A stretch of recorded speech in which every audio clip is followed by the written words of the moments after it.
Certains s'inquiètent de la déqualification des professionnels au contact du public. Les professionnels de niveau 3 devenant coordinateurs ou chefs de service bis, alors que les employeurs privilégient le recrutement de personnes non qualifiées ou de niveau 5 pour accompagner les personnes. Est-ce que vous êtes d'accord avec ce constat et est-ce que vous comprenez ces inquiétudes? Alors c'est compliqué ce sujet-là parce que notre secteur en général, il y a eu une très grande professionnalisation sur les 15-20 dernières années, qui est à la fois quelque chose de positif parce qu'en termes de qualité, ça a apporté, il y a des choses qui sont bien mieux faites dans un certain nombre de cas. À la fois, ça aboutit aussi d'une certaine façon à un certain accaparement du travail social par des sachants, ce qui pose deux problèmes. Un, le problème du bénévolat, c'est-à-dire que quelle est la place aussi des gens, et puis ça fait une sorte de barrière qui fait qu'on s'éloigne aussi de la vie des gens. Je vais prendre un exemple forcément éloigné, mais quand les chirurgiens, on les critique souvent parce qu'ils savent, ils font, et c'est tout. Et il y a une blague, vous savez quelle différence entre Dieu et un chirurgien, c'est que Dieu sait qu'il n'est pas chirurgien. Mais voilà, il faudrait pas que les travailleurs sociaux soient un petit peu dans cette logique-là aussi, de dire on est des techniciens, on sait, et puis on n'a pas à rendre compte. Alors ça répond pas tout à fait à votre question parce que effectivement après il y a les questions de si les employeurs dont on parle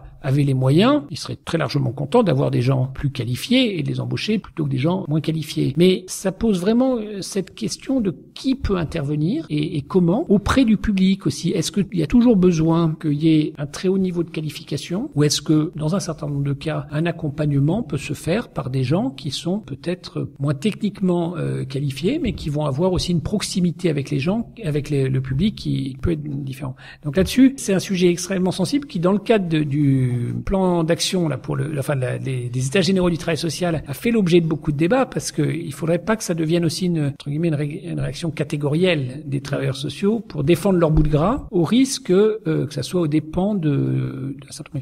Je vais prendre un exemple que j'ai pas mal fréquenté, la formation linguistique en français. Il y a peut-être une vingtaine d'années, à un moment, il y a eu toute une phase de professionnalisation qui a certains bons côtés parce qu'il y avait des gens qui étaient meilleurs techniquement. Il y a un vrai problème aussi, c'est que ça veut dire que ça a remplacé aussi tout un tas d'initiatives bénévoles plus ou moins chaotiques, mais qui avaient la qualité de la proximité, de gens qui s'impliquaient dans un travail, collectif, en disant on est concerné par la question, qui pouvaient aussi revoir les gens qui venaient apprendre au supermarché le lendemain ou ainsi de suite. Et actuellement, moi le bilan que je fais sur ce point-là, c'est que moralité, il y a plein de gens qui n'ont plus personne pour s'intéresser à leur apprentissage linguistique. Donc attention là-dessus, je comprends l'inquiétude et à la fois je dis il faut réussir à pas se vivre comme une citadelle assiégée du travail social qui serait mal traité actuellement. Voilà.